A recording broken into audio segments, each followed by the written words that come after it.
అందరికి నమస్తే.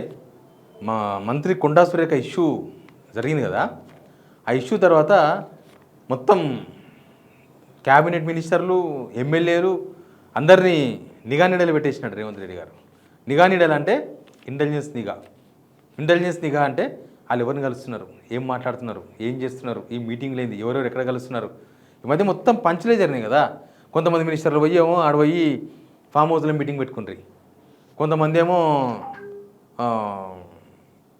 అగెనిస్ట్గా మాట్లాడారు. రాజగోపాల్ రెడ్డి లాంటి వాళ్ళు, అనిరుద్ధ్ రెడ్డి లాంటి వాళ్ళు సపోర్ట్ చేయబట్టి అసలు ఎవరేమవుతుండ్రో అసలు ఏం అర్థమైతే లేదు. అందరు మనోలే రేవంత్ రెడ్డి అనుకున్నాడు, అందరూ నేను ముఖ్యమంత్రి కదా అందరు నా చుట్టూ ఉంటారని. వాళ్ళు చుట్టే ఉంటున్నారు కానీ చేయాల్సిన కార్యక్రమాలు చేస్తున్నారు. అందుకే వాళ్ళ మీద నిఘా పెట్టినట్ట మంత్రులు, ఇద్దరు మంత్రులు, నలుగురు మంత్రుల మీద. ముందు సబ్స్క్రైబ్ చేయండి, షేర్ కూడా చేయండి. ఎట్లా నిఘా అంటే ఏంది, నిఘా అంటే ఏంది అంటే ఇప్పుడు మామూలుగా అన్నీ ఉంటుంది దీనిలో. ఫోన్ ట్యాపింగ్ లాంటిది ఉంటుంది, ఇంటెలిజెన్స్ వాళ్ళని వెంబడి పెట్టి అసలు ఎవరెవరు ఎక్కడ కలుస్తున్నారో, ఏం మాట్లాడుతున్నారో, ఏమైనా మీటింగ్లు జరుగుతున్నాయా, టిఫిన్ మీటింగ్లు జరుగుతున్నాయా, లంచ్ మీటింగ్లు జరుగుతున్నాయా, రాత్రి డిన్నర్లు ఏ ఫామ్ హౌస్లో జరుగుతున్నాయి. యాక్చువల్గా అధికారంలో ఉన్న వాళ్ళు ప్రతిపక్షాల మీద పెడుతుంటారు ఇవన్నీ కూడా. ఇప్పుడు కాంగ్రెస్ ఉంది, ప్రతిపక్ష పార్టీ బీఆర్ఎస్ లేకపోతే బీజేపీ. వాళ్ళ లీడర్లు అసలు మా మీద ఎట్లాంటి కుట్రలు చేస్తున్నారు, అసలు మేము చేసే ప్లాన్లకు వాళ్ళు ఇంకేం ప్లాన్ చేస్తున్నారు, మా మీద ఏమన్నా ధర్నాలు ప్లాన్ చేస్తున్నారా, లేకపోతే సీఎం సీటు ఊడగొడడానికి ఏమైనా ప్లాన్ చేస్తున్నారా, లేకపోతే ఏమైనా మినిస్టర్ల మీద టార్గెట్ చేసినరా, మా గవర్నమెంట్ ఇట్లాంటివి తెలుసుకునే ప్రయత్నం చేస్తారు. కానీ ఇప్పుడు అంతా రివర్స్ అయిపోయింది. ప్రతిపక్షాల గురించి తెలుసుకున్నంత టైము, ఓపిక ఏమీ లేవు ఇక్కడ. ఎందుకంటే సొంత పార్టీలోనే చాలామంది శత్రువులు తయారైనరు. సొంత పార్టీలోనే శత్రువులు అంటే మనం ప్రవర్తన బట్టి శత్రువులు తయారవుతుంటారు. వాళ్ళందరూ ఏం చేస్తున్నారో తెలుసుకోవాల్సిన అవసరం ఉంది. మొదలే లండన్ పోయిండు, అది ఏం జరుగుతుందో తెలియదు. సుస్మితా పటేల్ కొండా సురేఖ బిడ్డే మాట్లాడగానే ఇంకా చిన్నారెడ్డి వనపర్తి చిన్నారెడ్డి మాట్లాడిండు. ఇదేదో ఇండివిజువల్గా మాట్లాడిండ్రు కానీ రేవంత్ రెడ్డికి ఏదో అనుమానం వచ్చింది, ఇదేదో లింక్ ఉన్నది, ఉత్తగా మాట్లాడతలేరు వీళ్ళు, వీళ్ళంతా కావాలనే ఒకరి తర్వాత ఒకరు మాట్లాడుకుంటూ వస్తున్నారు, ఇదంతా ఏదో నా పుట్టి ముంచుతట్టున్నారని బహుశా ఆయనకు అనుమానం వచ్చినట్టున్నది. అందుకే ఎవరు ఎక్కడ పోయినా వాళ్ళ మీద ఇంటెలిజెన్స్ ఆఫీసర్లు వెనుకనే ఉంటారంట వాళ్ళు. మొన్న జుక్కల్ ఎమ్మెల్యే బిడ్డది రిసెప్షన్ అయిందంట, పెళ్ళి ఎక్కడో జరిగింది చర్చిలో, కానీ రిసెప్షన్ ఇక్కడనే జన్వాడలో అయిందంట. దానికి చాలామంది మంత్రులు, ఎమ్మెల్యేలు అందరూ పోయారంట. ఒక ఆయన, ఒక మినిస్టర్, నల్గొండ జిల్లాకు సంబంధించిన ఒక మినిస్టర్ వెనక తిరుగుతున్నాడంట. ఎవరో కాదు, కోమరెడ్డి వెంకరెడ్డి. ఎవరికి వెనక తిరుగుతుంటే అడిగినట్టు ఏందండి ఇంటెలిజెన్స్ అని అంటే మాతోనే ఉంటుందా పో అన్నాడంట కోమరెడ్డి వెంకరెడ్డి. ఇక నాయముడు తిరుగుతున్నాం ఏంది అక్కడ ఓ అన్నాడంట. ఒక కోమరెడ్డి వెంకరెడ్డి మాత్రమే కాదు, ఉత్తమ్ కుమార్ రెడ్డి పైన కూడా ఇంటెలిజెన్స్ ఇంటి దగ్గర బయట ఏడపోతే ఆడ ఎవరిని కలుస్తున్నాడు, ఏం చేస్తున్నాడు, ఇక అందరు కోమరెడ్డి వెంకరెడ్డి మాట్లాడారు కదా, చూసుకుంటూ పోతారు ఏంద్రబాయ్ నాయమడి పడవా అని. అట్లా జరిగింది. ఇంకొక మీటింగ్ జరిగిందంట. ఏంటంటే ఒక ఆయన కార్పొరేషన్ చైర్మన్ ఉంటాడు, ఈయన కూడా కోమరెడ్డి దోస్తే. ఆయన ఇంట్లో మామనార్ ఎమ్మెల్యే ఎన్ఎన్ శ్రీనివాసరెడ్డి ఇంకా కొంతమంది ఎవరెవరు ఉన్నారో దానిలో బ్రేక్ఫాస్ట్ మీటింగ్ పెట్టుకున్నారట. బ్రేక్ఫాస్ట్ మీటింగ్ పెడితే ఇంటెలిజెన్స్ వాళ్ళు ఆ కార్పొరేషన్ చైర్మన్ ఫోన్ చేసి అసలు ఏం మాట్లాడుతున్నారు, ఏ మీటింగు, ఎవరు వచ్చిండ్రు, ఎట్లా పోయినరు అని ఒక పెద్ద ఎంక్వైరీ చేసినట్ట ఏందని. తర్వాత పొన్నం ప్రభాకర్ కాడ అదే నడుస్తుందంట. కరీంనగర్ మినిస్టర్స్ ఇద్దరు, శ్రీధర్ బాబు, పొన్నం ప్రభాకర్, వీళ్ళ పైన కూడా నడుస్తుందంట. యాక్చువల్గా బీఆర్ఎస్ వాళ్ళ మీద పెట్టాలి ఇవన్నీ కూడా, కానీ బీఆర్ఎస్ వాళ్ళు వాళ్ళ మీద పెట్టేంత ఓపిక లేదు. ఫస్ట్ ఇక్కడనే వచ్చింది నిప్పు, ఇక్కడ పుట్టింది కాబట్టి ఇక్కడనే మొత్తం పెట్టేసిందంట. ఇంకా తర్వాత దొంతి మాధవరెడ్డి ఎమ్మెల్యే, తర్వాత రామచంద్ర నాయక్, ఇట్లాంటి వాళ్ళు కూడా వాళ్ళ దగ్గర కూడా ఇంకా చాలామంది రోజు అబ్జర్వేషన్ చేయకపోవచ్చు కానీ కొంతమంది పేర్లు బయటకు వచ్చినాయి. వాళ్ళ దగ్గర కూడా ఇంటెలిజెన్స్ వాళ్ళు తిరుగుతూ ఉన్నారంట, ఇంటికాడికి ఆడికంటే ఏడుంటే ఆడికి.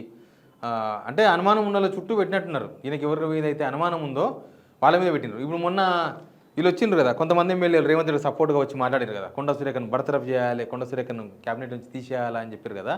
బహుశా వీళ్ళ మీద కూడా నిఘా ఉండొచ్చు. ఎందుకంటే అసలు వీళ్ళు నిజంగానే నా మీద ప్రేమతో వచ్చిండ్రా, లేకపోతే ఇక్కడ ఏం జరుగుతుందో తెలుసుకుందామని, బయట వాళ్ళకి సమాచారం ఇద్దామని క్యాంపులో ఉన్నారా అని వాళ్ళ మీద కూడా ఉండొచ్చు. ఉంటే నిఘా యాక్చువల్గా అసలు వాళ్ళు వచ్చిందేమో ఏదో బిల్లులు పనుల కోసం చేయించుకొనికినే అంటే ఆఫర్ ఇచ్చిండ్రు, అందుకే వచ్చిండ్రు వాళ్ళని ఏదో ప్రచారం జరిగింది. కొంత పేపర్లో కూడా వచ్చినాయి వార్తలు అవి. అంటే రేవంత్ రెడ్డికి అనుకూలంగా ప్రెస్ మీట్ పెడితే మీరు అనుకున్న పనులు చేస్తాం, మీ కాంట్రాక్టర్ బిల్లులు, మీ కాన్స్టిట్యున్సీలో కాంట్రాక్టర్ బిల్లు ఉంటాయి కదా, అవి మీకే చెల్లిస్తాం అంటే ఇక వాళ్ళు చూసుకుంటారు అనమాట. అవన్నీ చెల్లిస్తాం. తర్వాత మీరు ఏమైనా పనులు తీసుకొస్తే గవర్నమెంట్లో చేస్తాం.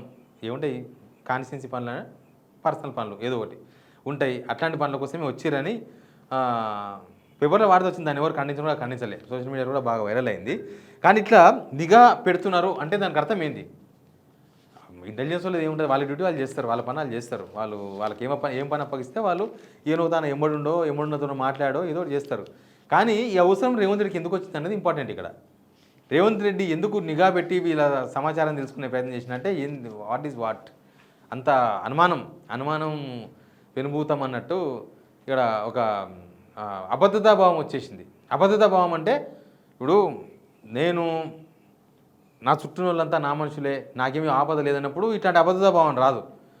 కానీ ఇక్కడ ఏమైందంటే అంతమందికి 42 మంది ఎమ్మెల్యేలకు ఫోన్లు చేస్తే వచ్చింది 16 మంది, మరుసటి 5 మంది 21 మంది వచ్చిండ్రు. మళ్ళా పెద్దగా మినిస్టర్లు ఎవరు స్పందించలేదు. నా మీద కొండా సురేఖ ఇన్ని కామెంట్లు, వాళ్ళ బిడ్డే ఇన్ని కామెంట్లు చేస్తే కనీసం నాకు మద్దతు తెలపలేదు. మీడియా పరంగానో ఏనో ఒక ప్రెస్ నోట్ పరంగానో ఏం చెప్పలేదు. ఇది ఫస్ట్ నుంచి ఉన్నదే వీళ్ళ మీద. అప్పట్లో కొమరెడ్డి వెంకరెడ్డి, ఉత్తమ్ కుమార్ రెడ్డి మాట్లాడితే వాళ్ళిద్దరు అర్ధరాత్రి మాట్లాడుకున్న మాటలు రేవంత్ రెడ్డి తెలిసిపోయినాయి అని అన్నారు. అది ఫోన్ ట్యాపింగ్ అంటారు దాన్ని. లేకపోతే ఇంకా ఎవరు చేసిన ట్యాపింగ్ అంటే తర్వాత విషయం. రేవంత్ రెడ్డి అవతలలో బీఆర్ఎస్ వాళ్ళ మీద వేసినాయి మొత్తం మళ్ళీ ఆయనకి తగులుతున్నాయి. ఇప్పుడు ఫోన్ ట్యాపింగ్ అంటే మళ్ళీ ఇదేనే ఫోన్ ట్యాపింగ్ చేస్తున్న కాడికి వచ్చింది. అప్పట్లో రేవంత్ రెడ్డి వెనుక బీఆర్ఎస్ గవర్నమెంట్లో ఇంటెలిజెన్స్ ఆఫీసర్లు ఉండేవాళ్ళు. ఎందుకంటే రేవంత్ రెడ్డి ఎవరిని కలుసుకుంటే ఏం చేసి తెలుసుకునేవాళ్ళు బీఆర్ఎస్ వాళ్ళు. అది ప్రతిపక్షం మీద ప్రయోగిస్తారు అది ఏ గవర్నమెంట్. కానీ ఈ గవర్నమెంట్ని విచిత్రంగా వాళ్ళు ఎంబడి ఉన్నారో తెలియదు కానీ వీళ్ళెంబడే పెడుతున్నారు. పెళ్ళిళ్ళకి పోతే, ఫంక్షన్లకు పోతే కూడా అసలు ఎవరు వచ్చిండ్రు పెళ్ళికి, ఎవరెవరు కలిసి వచ్చిండ్రు, ఎవరెవరు కలిసి గుసగుసలు ఆడుతున్నారు, ఎవరెవరు కలిసి ఒకటే కార్లో పోయినరు, ఎవరెవరు కలిసి ఒకే దగ్గర దావత్లో పార్టిసిపేట్ చేసిండ్రు, ఎవరెవరు ఎంతసేపు ఉన్నారు, ఇవన్నీ తెలుసుకునే ప్రయత్నం చేస్తున్నారంటేనే వ్యవహారం బాగలేదు. ఇక్కడ బాగాలేదు. రేవంత్ రెడ్డికి అనుమానం ఓన్లీ వీళ్ళ మీదే కాదు, హైకమాండ్ మీద కూడా అనుమానమే. అసలు దీని వెనుక ఎవరున్నారు, ఏం కథ అనేది ఇప్పటికీ ఆయన నాడకు చిక్కలేదు. ఆయన హైకమాండ్ ముందు చేపిస్తుందా, లేకపోతే వీళ్ళు ఇండివిజువల్గా ఎవరికి వాళ్ళు చేస్తున్నారా, లేకపోతే ఎవరికి సంబంధం లేకుండా అందరు పదురుకొని చేస్తున్నారా, ఇదేమీ అర్థమైతే లేదు. రేవంత్ రెడ్డికి ఢిల్లీలో నెట్వర్క్ లేదు. ఫస్ట్ ఢిల్లీలో కేసీ వేణుగోపాల్ ఉండే, ఆయన చెడింది, ఏమైందో ఆయన అటుపోయి ఎడమో అయింది. తర్వాత రాష్ట్రంలో కూడా ఇక్కడ కూడా ఈ 2.5 సంవత్సరాలు దగ్గర 32 నెలల గవర్నమెంట్లో ప్రజల విశ్వాసం పోయింది, అధిష్టానం విశ్వాసం పోయింది, సొంత పార్టీలో ఎమ్మెల్యేలు మినిస్టర్ల విశ్వాసం కూడా లేదు. లేదు, అసలు రాలేదు. వాళ్ళ విశ్వాసం చురుకునే ప్రయత్నం చేయలేదేమో బహుశా. అంటే వాళ్ళని దగ్గర తీసుకోవడం. ఇప్పుడు వైఎస్ రాజశేఖర ఉండే, ఆయన శత్రువులు మిత్రులు అందరూ పోతుంటే వస్తుంటే పనులు చేయించుకుంటుంటే పనులు చేస్తుంటే ఏదో నడుస్తుండే. కానీ లేస్తే ఈయనకు ఒక బ్యాచ్ ఉంటుంది, ఆ బ్యాచే ఆయన ఎంబడి ఉంది ఇప్పటికీ. ఇంకా కొంతమంది స్కిప్ అయిపోయారు, ముఖ్యమంత్రి అయిన తర్వాత కూడా మమ్మల్ని పట్టించుకోలేదని. కానీ ఈయన అనుకున్న మనుషులు కూడా టర్న్ అయిపోతున్నారు. ఇప్పుడు నా మనిషి ఈయన అనుకున్న ఆయన కూడా వాళ్ళు ఎమ్మెల్యే కావచ్చు, మినిస్టర్ కావచ్చు, ఎవరైనా కావచ్చు. ఇప్పుడు సీతక్క ఉంది, సీతక్క ఏమన్నా మద్దతు తెలిపిందా? కనీసం మినిమం తప్పు ఎవరు చేసినా వాళ్ళని వేటు వేయాల్సిందే అని ఒక వర్డ్ కూడా మాట్లాడలేకపోయింది సీతక్క. ఇక మిగతా మినిస్టర్లు కూడా పచ్చ బ్యాచ్కి ఏమో అబద్ధతాభావం వచ్చింది. ఈ పచ్చ అంటారు కదా, పచ్చ కాంగ్రెస్ అచ్చ కాంగ్రెస్ అంటారు కదా, ఆ పచ్చ కాంగ్రెస్ వాళ్ళు బయటకు వచ్చి ఏమైనా మాట్లాడదామంటే చూసినరా రేవంత్ రెడ్డికి అచ్చ కాంగ్రెస్ వాళ్ళు మద్దతు లేదు అంటారు. మళ్ళీ పచ్చ కాంగ్రెసే వచ్చింది, ఈయనది ఇంకా పచ్చనే అని అది ఫిక్స్ అయిపోద్దని వాళ్ళు వస్తలేరు బయటికి. ఇట్లా మొత్తంగా కూడా మరి ఎన్ని రోజులు నడిపిస్తారో ఇట్లా ఇంటెలిజెన్స్ అనుమానాలు, నిఘాలు, ఇంకేంటో ఫోన్ ట్యాపింగ్లు, ఇంకేమేమి నడుస్తుందో తెలియదు గవర్నమెంట్లో. కొన్ని బయటకు వస్తాయి అప్పుడప్పుడు. ఇట్లాంటివన్నీ పెట్టి ఈ పరిపాలన ఎక్కడ దాకా పోతుందో, ఈ పరిపాలన ఎంత దాకా నడుస్తుందో, ఏమంటారు ఏ ఒడ్డుకు చేరుతుందో ఏం అర్థమైతే లేదు. కానీ ఒక 15 రోజులే మొత్తం వీళ్ళ పంచాయతీలే సరిపోయినాయి. పరిపాలనను పండబెట్టిండ్రు మంచి నిమ్మలంగా, దుప్పటేసి దోమతెర కట్టేసి పండబెట్టేసిండ్రు. ఇంకా జనాలు ఏమన్నా కానీ, జనాల సమస్యలు ఏమన్నా కానీ, ఎవరైనా ఏమన్నా కానీ మేము కొట్టుకొని వస్తామని కాడున్నారు ప్రస్తుతం వీళ్ళు. చూద్దాం ఎక్కడ దాకా అవుతుందో. Please subscribe.